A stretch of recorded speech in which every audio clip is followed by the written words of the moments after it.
Erkak bo'lsa, ne Alloh taologa xizmat qilmasdan boshqa ish qilib yuribsan? Chiq. Jannatda xullar berishni xohlaysanmi? Go'zal ne'matlar berishni xohlaysanmi? Chiq. Sen darajangni ular vaqtinchalik ko'taryapti, oxiri sen qulatadi. Men bolalarim uni qo'lida. Unga majburman. Bolalaring bilan qo'rqityaptimi sen?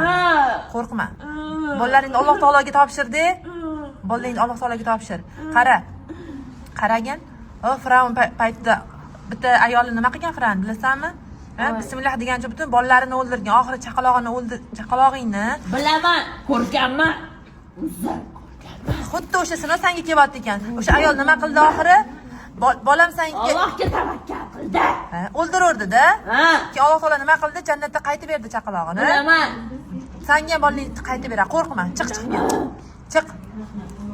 Senga Alloh taolo bolalaringni qaytarib beradi. Jannatda ko'rishasan. Chiq ket. Ular haqqiga duo qilamiz bolalaring haqqiga.